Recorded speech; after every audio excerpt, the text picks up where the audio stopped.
the basis of the lawsuit is basically that United Wholesale Mortgage operates through a network of agents and dealers, people who interact with the general public, and essentially they're mortgage brokers. And they could be in a strip mall, they could be, a home-based business, they could be in an office building. They're all over the place, and it's whenever we as individuals close on a piece of property, we usually work through a mortgage broker like that if we're not working with a huge financial institution like Wells Fargo or US Bank, some all-in-one kind of lending entity. If you go out and shop, or you go to the internet and you try to find mortgages, you're probably going to be working with what's characterized as an independent broker. And so in this case, the claim is that these brokers are not so independent, even though they advertise themselves as being independent, and they promise consumers that they'll go out and shop and get them the best deals. This lawsuit alleges that United Wholesale Mortgage has essentially got these brokers captive through various financial incentives and other benefits that the brokers get from sending business to UWM, and that a large percentage of the people that go to these brokers end up with UWM, and it's not really independent at all. They're essentially just agents for one mortgage company.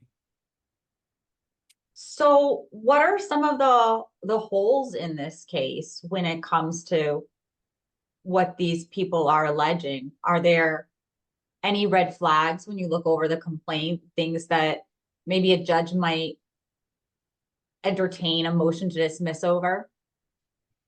So the main thing I think that they're going to face going as kind of something they can't plead around, something that can't be corrected in the pleadings, is that their complaint sounds a lot like a breach of fiduciary duty claim.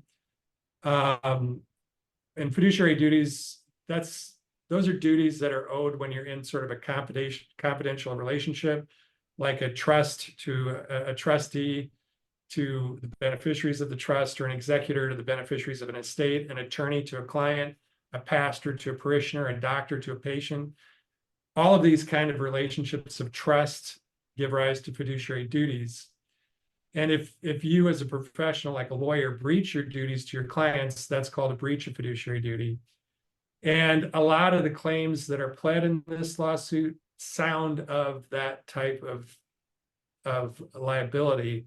And breach of fiduciary duty, like breaching the duty of loyalty, breaching the duty of confidentiality, breaching the duty of disclosure, breaching those kinds of duties is not racketeering.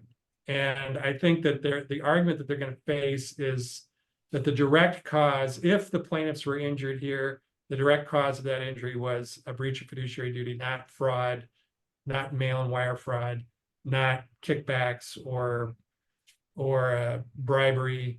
The direct cause is that these brokers owed fiduciary duties to their clients, the homeowners, the home buyers, and the brokers did not fully disclose their conflicts of interest, their relationship with UWM, and that is the direct cause of the injury, not this very large and frightening RICO claim.